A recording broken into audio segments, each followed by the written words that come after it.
I just finished sealing up these 6 holes here in this area, like I talked in the last video, around there where I did some additional chiseling for the shaft log. Did some there, and then also up here I showed it. Hold on. So it's the area right, really hard to see from here, but right down in there, that frame, there's a cutout for this big water hose right there. And so I sealed that too. And so what I did is I did 2 coats of CPES, actually one kind of right after another for all these areas, no one up front, and then 2 coats of encapsulating epoxy. And I went ahead and did 2 coats of encapsulating epoxy here too.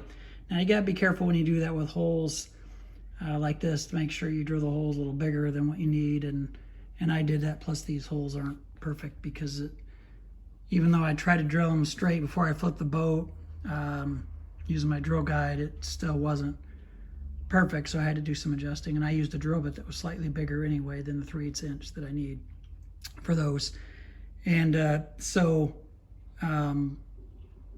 went ahead and did that. And I believe any hole that I've drilled in the bottom of the boat, like for the rudder and those mounting bolts, and also the fin, which is under the engine, I think I did the same thing, and also the hole for the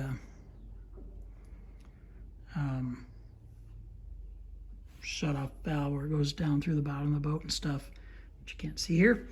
I believe I did the same thing where I used CPES, and I think I did 2 coats, one right after another, and then 2 coats of encapsulating epoxy. So I don't think I documented that because I looked back to see what I did, but anyway, I believe that's what I did, and I recommend that to get a good seal. And then you can see underneath here, dark, but so these are the holes that come through for the strut. And so those are sealed up real good, and of course this whole area is sealed up with CPES and multiple coats of that and multiple coats of encapsulating epoxy. So after this dries, I am ready to mount this strut finally. And my plan for mounting the strut is I've got that plate, of course, that goes up there. But when I mount the strut, I'll use the 3M50 or 3M 4200 like I've talked about. But I am going to have the prop shaft installed.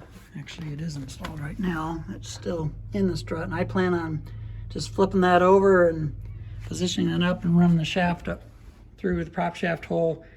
And the reason I'm going to do that is that way I can make sure side to side to get the strut, because there's a little bit of play in it, not a lot, but a little. But I want it to be centered so it allows movement left or right in an even way. That way, as I line the engine, it's not putting stress too much one side or the other on the strut bearings.